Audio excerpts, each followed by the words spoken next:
Hello friends, this is Priyanka and welcome to my YouTube channel. Friends, आज के इस video में हम सीडीपी के 10 इम्पॉर्टेंट क्वेश्चंस को डिस्कस करेंगे, जो कि सीटेट, यूपीटेट और टीचिंग रिलेटेड जितने भी एग्ज़ाम्स हैं उनके पॉइंट ऑफ व्यू से बहुत ही ज़्यादा इम्पॉर्टेंट है। फ्रेंड्स, आज के इस वीडियो में हमने उन क्वेश्चंस को इंक्लूड किया है जो कि प्रीवियस ईयर के किसी न किसी एग्ज़ाम में पूछे गए हैं और हम उन क्वेश्चंस को डिटेल वे में डिस्कस करेंगे, जानेंगे उनके क्या क्या आंसर हैं और क्यों हैं। सिर्फ हम यहाँ पर क्वेश्चंस को आंसर को रटेंगे नहीं, उनको बल्कि समझने का प्रयास करेंगे। तो वीडियो को स्टार्ट करने से पहले अगर आपने अभी तक चैनल को सब्सक्राइब नहीं किया है तो प्लीज़ चैनल को सब्सक्राइब कर लें और बेल आइकन को प्रेस कर दें और वीडियो को लाइक एंड शेयर भी ज़रूर कर दें। चलिए स्टार्ट करते हैं हमारा आज का वीडियो हमारे पहले क्वेश्चन से। हमारा जो आज का पहला प्रश्न है वो कहता है कि 2 से 5 वर्ष तक की आयु कहलाती है, यानी कि 2 से 5 वर्ष तक की जो अवस्था होती है उसे किस नाम से जाना जाता है। ऑप्शन ए शैशवावस्था, ऑप्शन बी बाल्यावस्था, ऑप्शन सी उत्तर बाल्यावस्था या ऑप्शन डी किशोरावस्था। देखिए फ्रेंड्स, हमने शैशवावस्था वाले वीडियो में आपको जब परिभाषा बताई थी तो उसकी पहली लाइन ही यही थी कि जन्म से लेकर 5 वर्ष के अंत या 6 वर्ष के आरंभ की जो आयु होती है उसे हम शैशवावस्था या इन्फेंसी के नाम से जानते हैं। तो यहाँ पर 2 से 5 वर्ष तक की पूछी है, तो देखिए क्वेश्चन हमने पहले भी बताया था कि हो सकता है कि क्वेश्चन की लैंग्वेज को वो चेंज कर दे, इसलिए आपको चीज़ों को रटना नहीं है बल्कि क्या करना है, आपको चीज़ों को समझना है। तो देखिए 2 से 5 वर्ष तक की ही तो पूछी है, उससे आगे की तो नहीं पूछी है, तो हमने 5 वर्ष या 6 वर्ष तक की ही बात की थी। तो यहाँ पर जो इसका राइट आंसर हो जाएगा क्वेश्चन नंबर 1 का वो होगा ऑप्शन ए शैशवावस्था। ऑप्शन ए शैशवावस्था ही क्वेश्चन नंबर 1 का राइट आंसर होगा। चलिए आगे बढ़ते हैं क्वेश्चन नंबर 2 की तरफ। क्वेश्चन नंबर 2 कहता है कि सीखने का आदर्श काल माना गया है, यानी कि सीखने का आदर्श काल कौन सा है। तो फ्रेंड्स देखिए, सीखने का जो आदर्श काल है ये हमने शैशवावस्था की वीडियो में ये बात भी हम डिस्कस कर चुके हैं, और अगर आपने अभी तक वो वीडियो नहीं देखा है तो यूट्यूब चैनल की प्लेलिस्ट से जाकर आप वो वीडियो देख सकते हैं, तभी आप इसका सही आंसर बता पाएंगे। तो देखिए, जो सीखने का आदर्श काल है वो शैशवावस्था को माना गया है। अब फ्रेंड्स, आपके लिए एक होमवर्क का क्वेश्चन है कि सीखने का आदर्श काल शैशवावस्था को किसने माना है। इसका आंसर आपको कमेंट बॉक्स में बताना है। ठीक है, तो आगे बढ़ते हैं हमारे अगले क्वेश्चन की तरफ। Question number 3। क्वेश्चन नंबर 3 कहता है कि जन्म के समय नवजात शिशु रोता है, यानी कि जन्म के समय नवजात शिशु क्यों रोता है। देखिए, एक चीज़ यहाँ पर समझ लीजिए कि शैशवावस्था में या जन्म के समय जब बालक जन्म लेता है तो वो एक बिल्कुल नए वातावरण में प्रवेश करता है, और उस नए वातावरण में उसे थोड़ा बहुत समायोजन करने में कठिनाई होती है। क्योंकि यहाँ का वातावरण बिल्कुल अलग होता है, उस बिल्कुल नया होता है उसके लिए। तो धुआं, धूल, धूप आदि चीज़ें उसे बहुत ज़्यादा प्रभावित करती हैं, उस पर बहुत ज़्यादा बुरा प्रभाव डालती हैं। क्योंकि उसके लिए सारी चीज़ें एकदम नई हैं, तो उसे समायोजन करने में समय लगेगा और स्टार्टिंग में उसे हो सकता है थोड़ी सी कठिनाई का सामना करना पड़े। तो इसलिए शैशवावस्था को कभी कभी अधिगम की कठिनाई का काल भी कहा जाता है। तो इसका जो राइट आंसर होगा वो आप समझ ही गए होंगे, ऑप्शन बी वातावरण में परिवर्तन के कारण। वातावरण में परिवर्तन के कारण ही जन्म के समय जो नवजात शिशु होता है वो रोना स्टार्ट कर देता है। तो आई होप आपको ये समझ में आ गया होगा। चलिए आगे बढ़ते हैं क्वेश्चन नंबर 4 की तरफ। हमारा क्वेश्चन नंबर 4 कहता है कि खिलौनों की आयु, यानी कि टॉय एज किस अवस्था को कहा जाता है। फ्रेंड्स, आपका ये जो क्वेश्चन है वो आर्ट टेट के लेवल 1 में 2011 में पूछा गया था। इसके ऑप्शन देख लेते हैं। सबसे पहले पूर्व बाल्यावस्था, उत्तर बाल्यावस्था, शैशवावस्था या उपयुक्त सभी। देखिए फ्रेंड्स, जो खिलौनों की आयु होती है वो हम सभी जानते हैं कि जब बच्चा छोटा होता है तभी वो खिलौनों से खेलता है, और जो शैशवावस्था होती है वो होती है जन्म से 5 वर्ष या 6 वर्ष तक। तो उसी अवस्था में बच्चे को खिलौनों से बहुत ज़्यादा लगाव होता है, उसे खिलौने बहुत ज़्यादा पसंद होते हैं। इसीलिए शैशवावस्था को खिलौनों की आयु भी कहते हैं या टॉय एज भी कहते हैं। क्यों? क्योंकि बच्चे इस एज में बहुत ज़्यादा खिलौनों को पसंद करते हैं। तो शैशवावस्था इसका बिल्कुल सही आंसर हो जाएगा। चलिए आगे बढ़ते हैं हम हमारे अगले क्वेश्चन की तरफ। हमारा अगला क्वेश्चन कहता है कि शैशवावस्था में बालक में कौन सी विशेषताएं पाई जाती हैं। यहाँ पर आपसे शैशवावस्था की विशेषताओं के बारे में पूछा गया है। देखिए फ्रेंड्स, आप इन क्वेश्चंस का आंसर जब तक नहीं देख पाएंगे जब तक आपने शैशवावस्था वाला हमारा पिछला वीडियो नहीं देखा होगा, क्योंकि हमने वहाँ पर इसका अर्थ, ये इसकी मतलब इसकी एज क्या होती है, इसकी कुछ परिभाषाएं, इसके अलावा इसकी विशेषताएं, उपनाम, इन सभी के बारे में वहाँ पर हमने डिस्कस किया हुआ है। तो पहले अगर आप वो वीडियो अच्छे से देख लेंगे तभी आप इन क्वेश्चंस के जो सही आंसर हैं वो दे पाएंगे। तो इसके ऑप्शन देख लेते हैं। चलिए देखते हैं क्या है। ऑप्शन ए कहता है सहयोग लेना। क्या शैशवावस्था में बालक सहयोग लेते हैं? देखिए फ्रेंड्स, जो शैशवावस्था के जो बालक होते हैं वो खुद से कामों को करने में थोड़े अक्षम होते हैं, यानी वो खुद से अभी अच्छे से कामों को नहीं कर पाते हैं, अपने दैनिक कार्यों को भी खुद से अकेले नहीं कर सकते हैं। इसलिए वो घर के बड़े लोगों से या दूसरे लोगों से सहयोग लेते हैं। इसलिए शैशवावस्था में सहयोग लेने की जो विशेषता होती है वो पाई जाती है। इसके अलावा ऑप्शन बी कहता है अनुकरण करना, यानी कि जो बच्चे होते हैं वो अपने से बड़ों का अनुकरण करते हैं, यानी कि उनकी तरह कार्य करने का प्रयास करते हैं, उनको देखकर कार्य करना सीखते हैं, उनकी नकल करते हैं। तो शैशवावस्था में बालकों में ये विशेषता भी पाई जाती है। ऑप्शन सी कहता है आश्रित होना।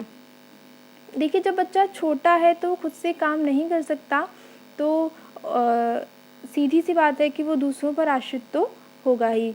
इसलिए जो ऑप्शन क्वेश्चन नंबर 5 है, इसका ऑप्शन डी इनमें से सभी, ये वाला ऑप्शन सही हो जाएगा, क्योंकि ये जो सारी विशेषताएं हैं वो शैशवावस्था में बालक में पाई जाती है।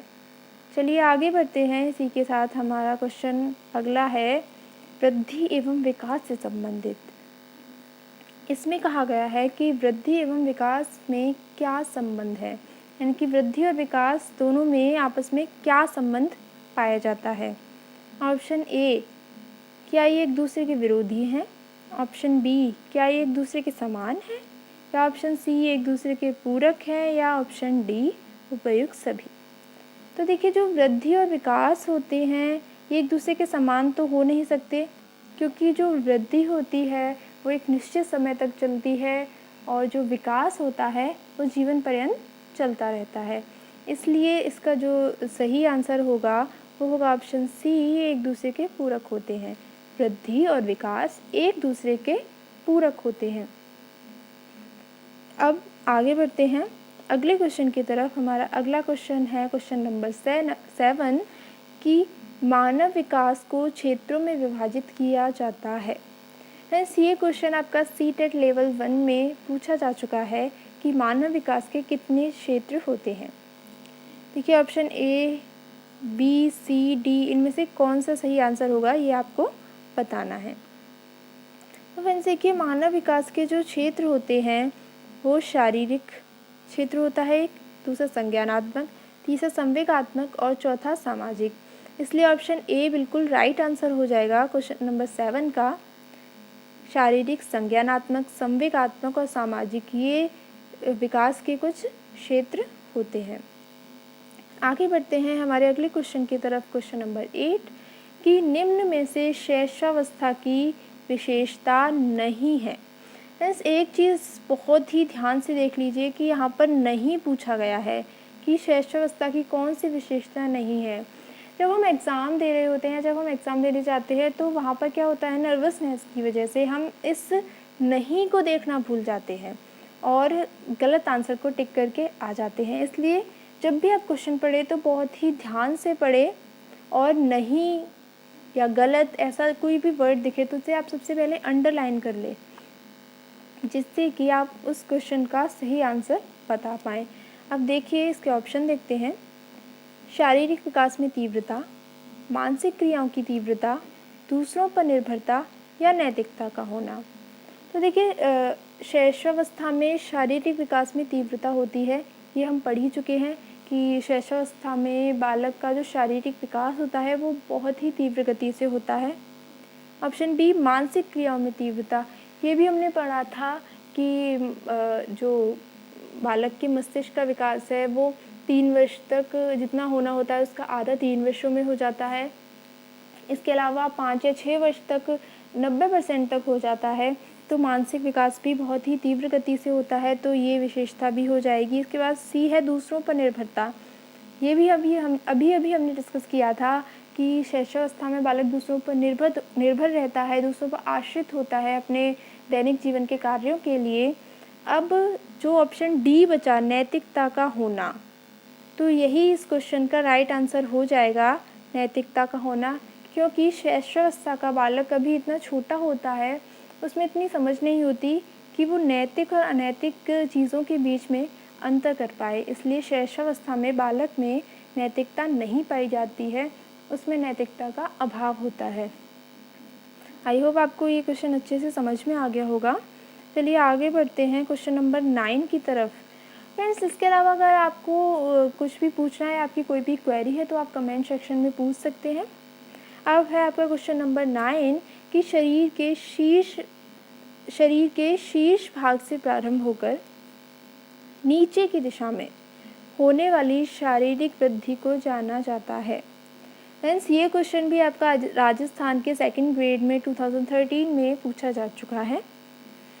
ये है आपके विकास के नियमों से संबंधित ये प्रश्न है, और विकास के नियम भी हम पढ़ चुके हैं। वृद्धि विकास के नियम हमने अपनी पिछली वीडियो में डिस्कस करे थे, तो आपने अगर वो वीडियो नहीं देखा है तो आप वो देख सकते हैं। अब देखिए इसके ऑप्शन देखते हैं। इसका ऑप्शन ए है सिर पदाभिमुख अनुक्रम यानी कि सेफेलोकॉर्डल, बी है केंद्र अपसारी अनुक्रम यानी कि प्रॉक्सिमोडिस्टल, सी है उच्चतम अनुक्रम और डी है न्यूनतम अनुक्रम। तो देखिए उच्चतम अनुक्रम और न्यूनतम अनुक्रम ऐसा हमने कोई नियम नहीं पढ़ा था। अब देखिए क्वेश्चन पहले ध्यान से पढ़िए। शीर्ष भाग, शीर्ष यानी कि ऊपर से स्टार्ट होकर नीचे की दिशा में जाने वाली शारीरिक वृद्धि पूछ रहा है। तो सबसे ऊपर हमारा क्या होता है? सबसे ऊपर हमारा सिर होता है और नीचे की तरफ हमारे पद यानी कि पैर होते हैं। तो इस दिशा में यानी कि सेफेलोकॉर्डल वे में होने वाली जो वृद्धि होती है उसे ही हम सिर पदाभिमुख अनुक्रम कहते हैं। तो इसका 9 का जो राइट आंसर हो जाएगा वो हो जाएगा ऑप्शन ए।